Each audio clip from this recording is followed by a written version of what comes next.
नमस्कार, सच्ची रिपोर्ट में आपका स्वागत है और मैं हूं आपके साथ निकिता श्रीवास्तव। आइए रुक करते हैं तमाम बड़ी खबरों का। गोरखपुर में आयोजित एक प्रेस कॉन्फ्रेंस में पूर्वांचल गांधी एवं पुरातत्वविद डॉक्टर संपूर्णानंद मल ने अपनी बहाली, लंबित मामलों की जांच और विश्वविद्यालय प्रशासन से जुड़े कई गंभीर मुद्दों को उठाया। उन्होंने दावा किया कि पिछले 18 वर्षों से न्याय की लड़ाई लड़ रहे हैं, लेकिन अब तक उन्हें न्याय नहीं मिला है। गोरखपुर प्रेस क्लब में आयोजित प्रेस वार्ता में डॉक्टर संपूर्णानंद मल ने कहा कि पिछले 18 वर्षों से वे अपनी बहाली और न्याय की मांग को लेकर संघर्ष कर रहे हैं। उनका कहना है कि उन्होंने विभिन्न संवैधानिक संस्थाओं और अधिकारियों को हजारों पत्र भेजे, लेकिन अब तक कोई ठोस कार्रवाई नहीं हुई। डॉक्टर मल ने बताया कि वे UGC नेट PhD तथा पुरातत्व विषय के शोधकर्ता हैं। उन्होंने दावा किया कि उनकी शोधपरक पुस्तकें और अनुसंधान कार्य देश के विभिन्न शिक्षण संस्थानों में अध्ययन का विषय है। उन्होंने अपनी नियुक्ति और सेवा से जुड़े मामलों की निष्पक्ष जांच की मांग की। प्रेस कॉन्फ्रेंस के दौरान डॉक्टर मल ने कहा कि उनकी बहाली की मांग करते करते लगभग 2 दशक बीत चुके हैं और अब उनकी सेवा अवधि में केवल 7 माह का समय शेष रह गया है। उन्होंने कहा कि यदि समय रहते न्याय मिला तो वे शिक्षा और पुरातत्व के क्षेत्र में और अधिक योगदान दे सकते हैं। डॉक्टर मल ने दीनदयाल उपाध्याय गोरखपुर विश्वविद्यालय प्रशासन पर भी सवाल उठाए। उन्होंने विश्वविद्यालय परिसर में कथित रूप से बड़ी संख्या में पेड़ों की कटाई की निष्पक्ष जांच कराने की मांग करते हुए कहा कि यदि पर्यावरणीय नियमों का उल्लंघन हुआ है तो जिम्मेदार लोगों के खिलाफ कार्रवाई होनी चाहिए। डॉक्टर संपूर्णानंद मल का कहना है कि जब तक उनके सवालों का संतोषजनक जवाब नहीं मिलता तब तक वे लोकतांत्रिक और संवैधानिक तरीके से अपना संघर्ष जारी रखेंगे। अब देखना होगा कि उनकी मांगों पर संबंधित विभाग और प्रशासन क्या रुख अपनाते हैं। आज गोरखपुर प्रेस क्लब में प्रेस वार्ता की जा रही है और किन किन बिंदुओं पे चर्चाएं हुई हैं, प्रेस वार्ता की गई है, मुझे जानना जरूरी है, क्योंकि पूर्वांचल की धरती पर डॉक्टर संपूर्णानंद मल जो लड़ाई लड़ रहे हैं, इनके कई मांग हैं। और एक तो अभी डीडीयू में जो हल्ला मचा हुआ है, पेड़ काटे गए हैं डीडीयू द्वारा, 1000 पेड़ काटे गए, उस पर भी चर्चा करेंगे हम। तो इनके साथ क्या घटनाएं हुई हैं उसके बारे में विस्तार बताएं। संपूर्णानंद मल्ल जी को कॉन्स्पिरेसी के तहत अवैध धन योजना की भूमिका में टर्मिनेट कर दिया गया है। ये कहकर टर्मिनेट किया गया है कि बीए में 50% नंबर हैं। अब तो हमको ऐसा लगता है कि उत्तर प्रदेश ही नहीं पूरे देश में भ्रष्टाचार, अपराध और नियम कानून, रूल ऑफ लॉ को रौंदने की प्रतिस्पर्धा के माध्यम से अवैध धनुगाई और तेज बढ़ गई है। संपूर्णानंद मल मानदेय शिक्षक के रूप में विश्वविद्यालय में 5 लोगों के साथ अपॉइंट हुए और अवैधानिक ढंग से एक वित्तीय अनियमितता में डिसमिस कार्यकारी प्रोफेसर VC था, कार्यवाहक AK मित्तल, उसने इनको यह कहकर डिसमिस किया कि बीए में आपके नंबर कम है, 50% होना चाहिए। जबकि यूनिवर्सिटी ग्रांट कमीशन जो भारत की संसद द्वारा अधिनियमित संस्था है, उसका रूल कहता है कि जो 55% से ऊपर पाएगा वो एमए में वो नेट क्वालिफाई करेगा, वो नेट की परीक्षा में बैठेगा, वो विश्वविद्यालय में शिक्षक पद के लिए पात्र है यदि पास होगा तब, यदि पास होगा तो। और UGC नेट की जो डिग्री है उसको कोई भी अदालत, कोई भी वाइस चांसलर, कोई भी गवर्नर, कोई भी जिलाधिकारी उसको वायलेट नहीं कर सकता। रेगुलेशन है वो रेगुलेशन है। UGC के रेगुलेशन को वायलेट करके इनको टर्मिनेट कर दिया गया। ये उच्च न्यायालय गए, उच्च न्यायालय ने आदेश किया इनके मामले को डिस्पोज ऑफ करो। तो एक और कार्यकारी कुलपति PK मोहंती, जिसने हरिश्चंद्र शिवशंकर वर्मा को टर्मिनेट किया था, वो हाई कोर्ट के ऑर्डर से लड़ करके 5 प्रोफेसरों को किया, लेकिन वो लड़ करके वापस आए। इनके मामले में हाई कोर्ट के निर्देश के बाद फिर इन्होंने कूट रचना की कि इनका बीए में नंबर कम है, इसलिए इनको टर्मिनेट किया जाता है, इनका कोई तथ्य नहीं बनता है, इनका कोई हक नहीं बनता है। ये कूट रचना माननीय उच्च न्यायालय के आदेश को देखते हुए धोखा है और कॉन्स्पिरेसी को और पुष्ट करने का प्रयास है। अब जहाँ तक अनियमितता का सवाल है, एक वीसी आया जिसका नाम प्रोफेसर राजेश सिंह था। वो पूर्णिया विश्वविद्यालय में उसके विरुद्ध भ्रष्टाचार के आरोप में मुकदमे पंजीकृत हुए। 12 बजे रात को वहाँ से भागा और आया गोरखपुर विश्वविद्यालय में, वाइस चांसलर हो गया। एक कांस्टेबल की भर्ती होती है, एक चपरासी की भर्ती होती है, प्यून की भर्ती होती है, उसका कैरेक्टर वेरिफिकेशन होता है। और वो 3 साल तक अपराध करता रहा और मल्ल मांग पर मांग करते रहे और वो दबाता रहा। अंत में यहाँ से कार्यकाल पूरा किया और गया।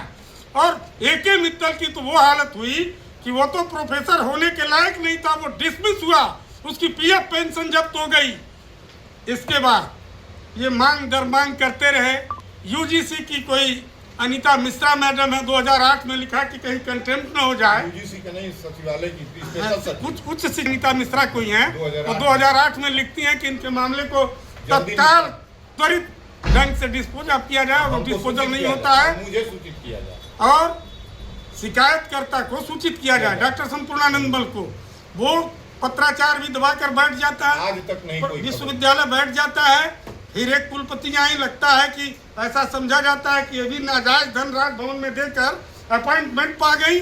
और विश्वविद्यालय के पेड़ों को ये कहकर कि ये 25 साल पुराने पेड़ हैं, 25 साल नहीं 2500 साल हो जाएं, हजारों पेड़ इतने कटवा दिया जो गोरखपुर शहर का फेफड़ा था।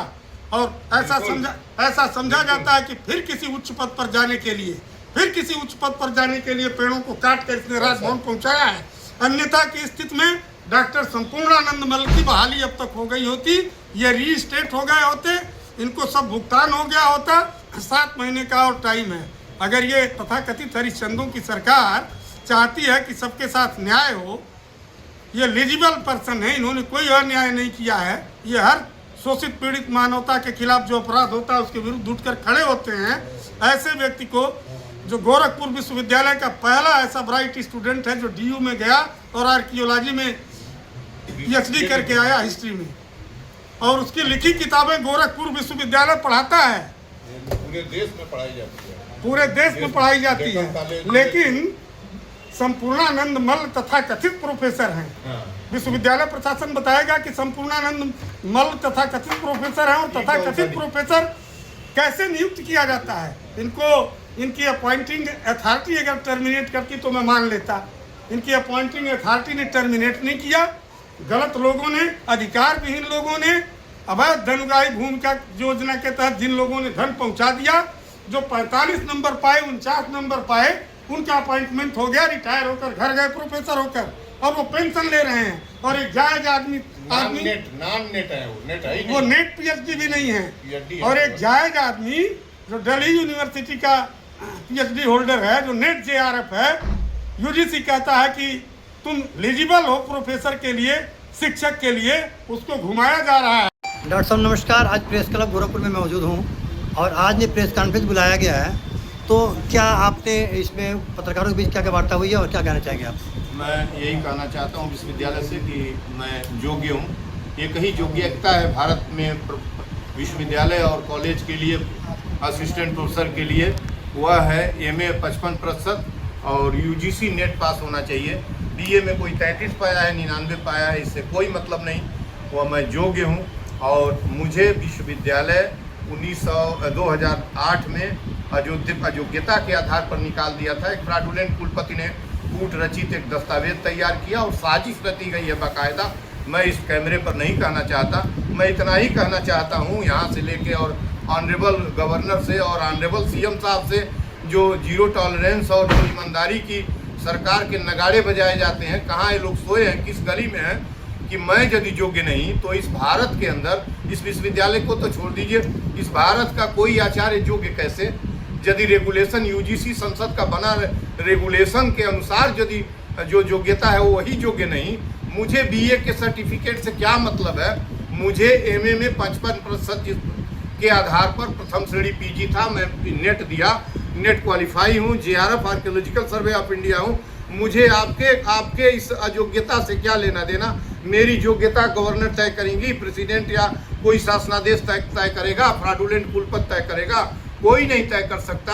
ऑलरेडी रेगुलेशन में संसद के बने कानून के अनुसार UGC नेट हूँ और राष्ट्रीय पात्रता परीक्षा उत्तीर्ण हूँ। और जहाँ तक उत्तम शैक्षिक अभिलेख का प्रश्न है, इस विश्वविद्यालय में तो इंडोलॉजी हिस्ट्री में किसी के पास नहीं है। एंसेंट हिस्ट्री आर्कियोलॉजी में देश में किसके पास है, यह जांच का विषय है। और इस जांच को इस गोरखपुर में रहने वाले, गोरखपुर में के जाने माने इसी विश्वविद्यालय के इंडोलॉजिस्ट प्रोफेसर जे राय से एक बार कंसल्ट करके उनसे पूछना चाहिए कि स्कॉलर कैसा है। और एक और स्कॉलर है इंडोलॉजिस्ट हिस्टोरियन देश की जो जीवित हैं, रोमिला थापर, जिनके पास तक पहुंच किसी की नहीं है, वो न्यूयॉर्क में रहती हैं, जेएनयू की हैं। इनसे पूछ लिया जाए। मेरे बारे में professor B R Mani, professor K N Dikshit जीवित है, जो आर्कियोलॉजिस्ट हैं। इस पुस्तक का विमोचन के एन दीक्षित और बी आर मणि की उपस्थिति में पटना के ज्ञान भवन में डिप्टी सीएम सुशील मोदी के समय 2009 फरवरी में हुआ था।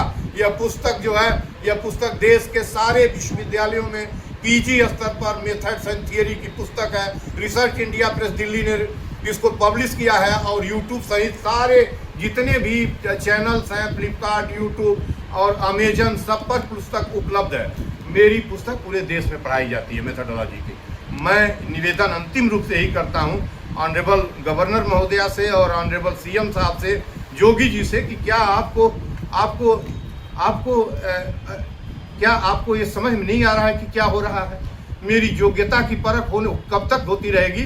7 महीने मेरा और टेन्योर बचा है। मुझे 2003 अगस्त से वरिष्ठता के आधार पर Indology department, ancient history archaeology HAC में प्रोफेसर ऑफ आर्कियोलॉजी पद पर नियुक्त कर दिया जाए। इस विश्वविद्यालय की गरिमा बढ़ेगी मेरी नियुक्ति से। इस विश्वविद्यालय को पहली बार दिल्ली यूनिवर्सिटी का कोई आर्कियोलॉजी का, मैं प्योर आर्कियोलॉजी में PhD करके आया हूँ, उनका सम्मान बढ़ेगा। और जो टूटने की तरफ बढ़ रहा है, पतन की ओर बढ़ता हो एंसेंट हिस्ट्री आर्कियोलॉजी कल्चर, जहाँ आर्कियोलॉजी PG पढ़ाई जाती है, वहाँ प्रोफेसर तो दूर, कोई आचार्य, कोई असिस्टेंट प्रोफेसर नहीं है। इमीडिएट मेरी नियुक्ति कर दें। और मेरा अधिकार है प्रोफेसरशिप पाना, मेरा अधिकार है, मेरा राइट है। आप केएन साहनी की रिपोर्ट।